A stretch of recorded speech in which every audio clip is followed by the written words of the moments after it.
Hello, and welcome to my live stream once again, where Beyond the Cubicle is presenting intriguing mysteries. So remember to subscribe, like, and share so that the YouTube algorithm can get my channel to more viewing audiences. And so I just want to um, give you an update on the deadly storm Erin, which has been upgraded to hurricane status. So, Storm Erin has exploded into the first Atlantic hurricane of the 2025 season. The National Hurricane Center announced the development at 10:14 a.m. today, Friday, warning that the hurricane is set to pass near or north of the Leeward Islands on Saturday. Erin, which has been gathering strength in the Atlantic all week, is projected to become a Category 4 storm by Monday at the latest as it approaches Bermuda. Meteorologists warned that the hurricane would bring dangerous surf and coastal flooding to millions in the U.S., from the Carolinas to New England.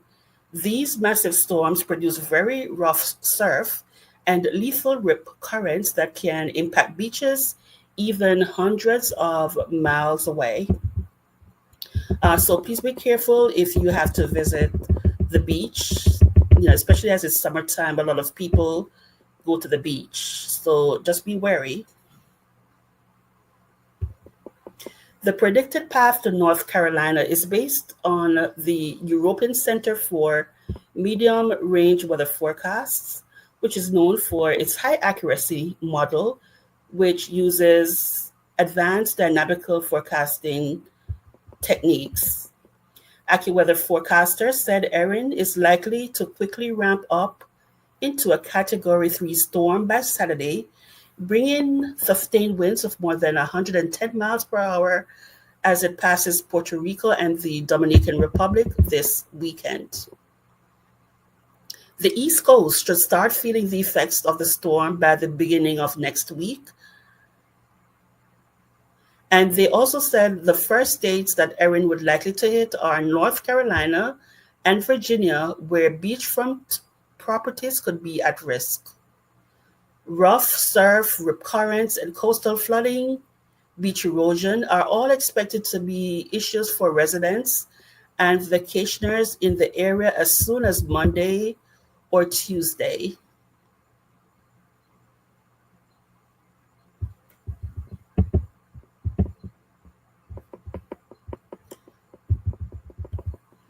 North Carolina's Outer Banks, Long Island, New York, and Cape Cod, Massachusetts, face a higher risk of direct and potentially severe tropical storm or hurricane conditions than much of the southern Atlantic, mid Atlantic, and northern New England coasts.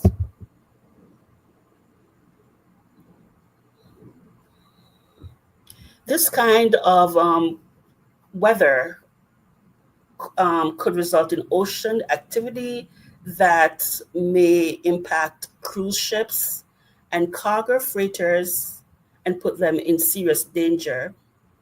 For smaller ships, a 100-foot wave could be life threatening. The National Oceanic and Atmospheric Administration has predicted an above average season that will likely result in more named storms than there were in 2024. Okay, so please be safe out there and keep informed about the hurricane that's coming this weekend into next week. So I will begin my intriguing and mysterious stories. The first one is scientists may have found the key to living beyond the age of 100 years. So, this research, headed by Karen Modig, has investigated why some people are able to live to and even beyond 100 years old. Humans may be living longer on average these days, but even so, only a fraction of us will live to see our 100th birthday. Yet the reasons why only a few or a select few will become centenarians still remains a mystery to scientists. But the latest work published by Ms. Modig and colleagues just uncovered one factor that may be key to the long lives that centenarians experience. They found that people that live to 100 seem to possess the superhuman ability to avoid disease. So that was the key, the ability for people to be able to avoid disease. Centenarians are of such great interest to scientists because they may hold the key to understanding how we can live longer and live longer in better health. Some questions researchers have long pondered is whether one of the keys to a centenarian's resilience mainly lies in their ability to postpone major diseases, or whether they're simply better at surviving them, or could it be that they avoid certain diseases altogether? Understanding the answer to these questions would bring us at least one step closer to figuring out what factors contribute to longevity. So, in two recent studies, they analyzed and compared long livers and shorter lived people born the same year. The results show that centenarians not only suffer from fewer diseases overall throughout their lives, they also develop them more slowly. They are also less likely to experience deadly conditions such as major cardiovascular disease compared to their cohorts that live shorter. So they're saying that people who live to 100 or above, they found that they were less likely to experience deadly conditions.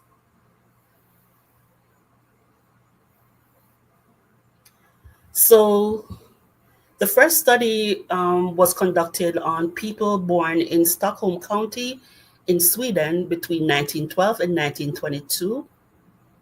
And using historical health data, these residents were followed for 40 years, and their ages were from age 60 until their death, or up to 100 years.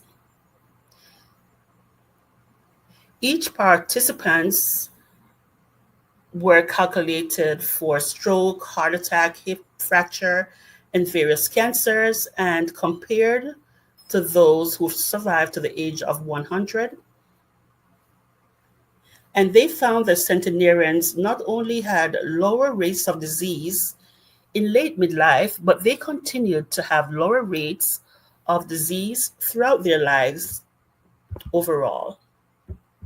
For example, at the age of 85, only 4% of those who lived to be centenarians or lived to be 100 and above had experienced a stroke. So they found it very rare for these centenarians who live to 100 to have a stroke. They rarely ever had a stroke. Only 4% of those studied had experienced a stroke, in comparison to 10% of those who almost became centenarians. So, 10% of those who live less than 100, 10% of those people, had a stroke compared to 4% of those who lived to 100. So they're saying only 10% of those who almost became centenarians living to ages 90 to 100 had experienced a stroke by age 85. Moreover, despite living longer, Their lifetime risk for most diseases never reached those of their shorter lived peers. At the age of 100, 12.5% of centenarians had experienced a heart attack, compared to just over 24% of those who lived a shorter life between the ages of 80 and 89. So this suggests that centenarians delay and, in many cases, even avoid major age related diseases rather than simply surviving them more effectively.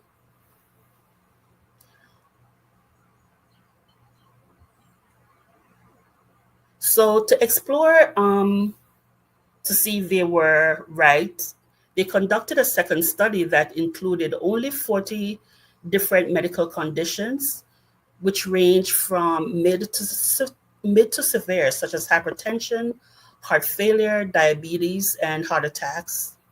They looked at 274 participants born between 1920 and 1922 who lived in Sweden, and these were followed for around 30 years, either from the age of 70 until their death or until they turned 100.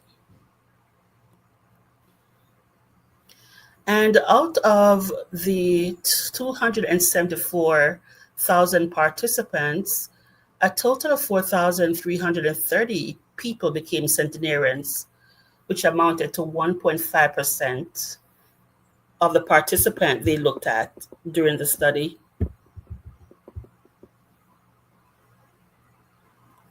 So even after including a wider range of diseases, such as, diabetes, heart failure, hypertension, they still concluded that centenarians were more likely to have conditions limited to a single organ system. This is a sign of this group's health and resilience, since diseases that affect one organ system are much more easier to treat and manage in the long run. For instance, while cardiovascular conditions were the most common diagnoses across all age groups, centenarians were less likely overall to be diagnosed compared to their short lived companions. So, what they're saying is that for those who live to 100 and above, these people were able to delay cardiovascular or the onset of cardiovascular disease. At the age of 80 years, around 8% of the centenarians were diagnosed with cardiovascular disease. So, in comparison, more than 15% of people who died at the age of 85 had been diagnosed with the disease by 80 years of age. The lower rates of cardiovascular disease appear to be central to the centenarians' extended survival. Centenarians also demonstrated greater resilience to neuropsychiatric conditions such as depression and dementia throughout life. So, centenarians who were able to not have a diagnosis of depression or dementia, for example, were also protected and were able to live to 100. Although most centenarians eventually developed multiple health conditions, they did so much later in life than non centenarians, usually around age 89. This was thanks to having fewer diseases and a slower rate of disease accumulation. So, what they're saying is that centenarians usually develop diseases later on in life, usually at the age of 89. And, that contributed to them with good care, living up to 100 and beyond.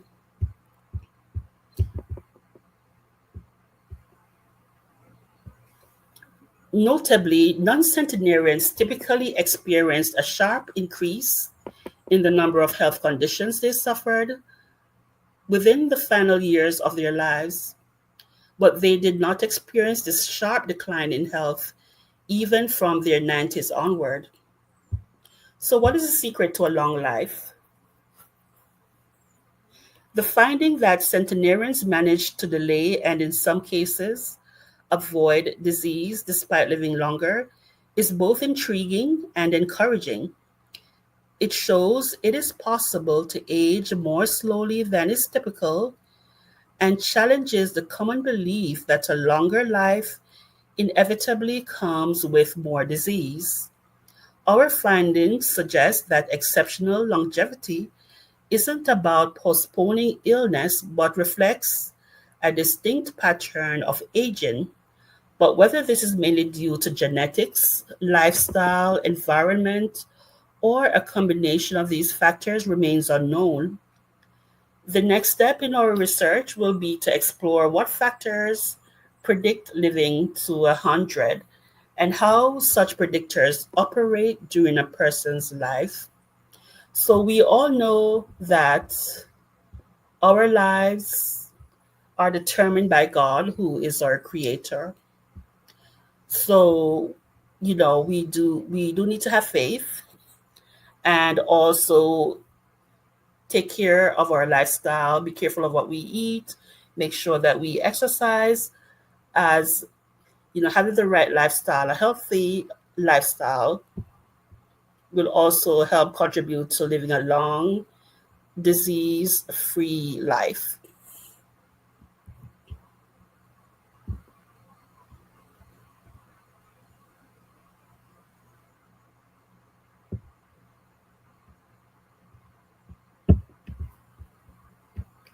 Okay, so the next intriguing story that I have happened in Trinidad and Tobago, where four divers were left to die beneath the Caribbean Sea. In February of 2022, four divers tragically died in Trinidad after being sucked into an oil pipeline during a maintenance operation, with investigations revealing gross negligence by the Paria Fuel Trading Company.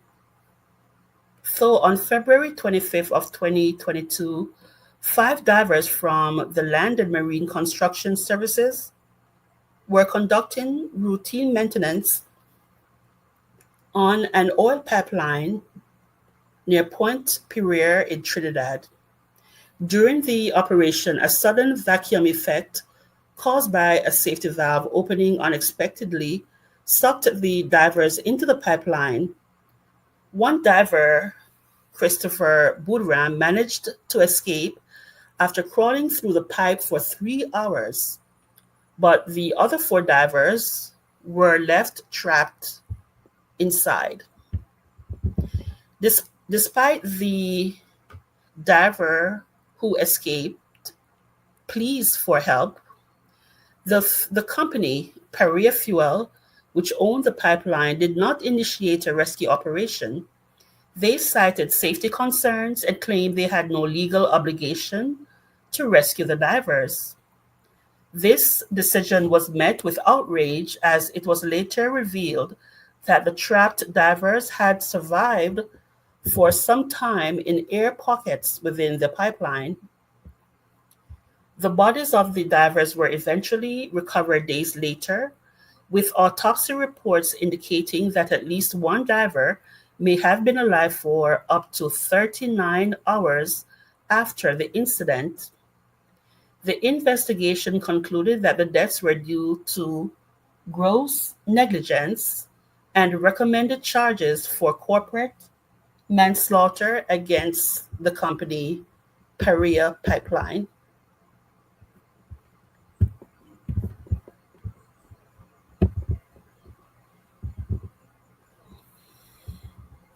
So the divers were left drowning in oil as they desperately strained to breathe in their final tragic hours after being sucked into the oil pipeline.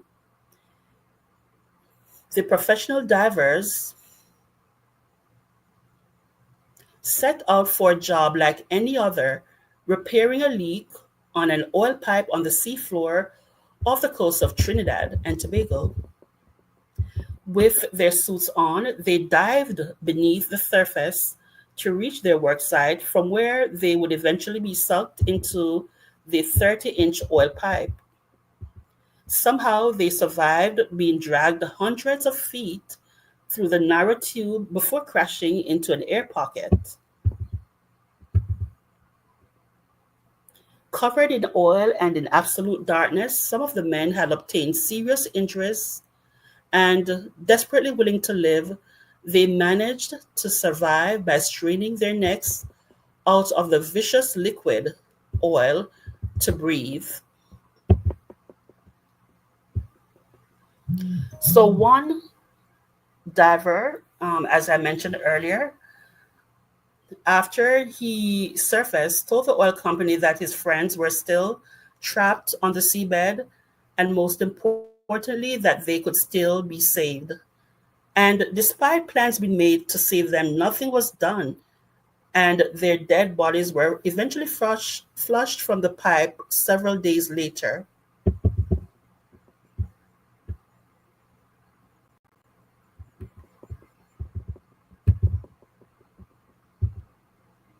The survivor, the surviving diver, recalled how he held his breath for as long as he could until it felt like his lungs were on fire. But miraculously, the men came to a sudden halt in a part of the pipe where pockets of air had formed above them.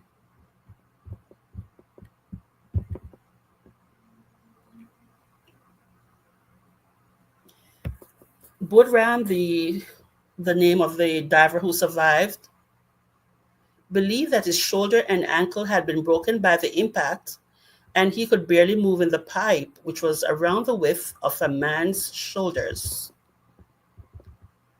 Calling out to his colleagues, all he heard in response was their agonizing screams.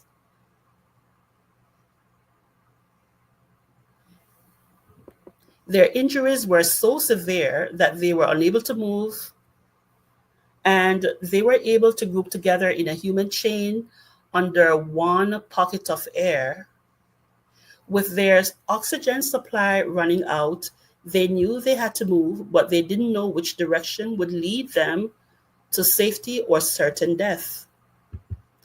If they took the wrong route, they'd be trapped by the seal section of the other end of the pipe.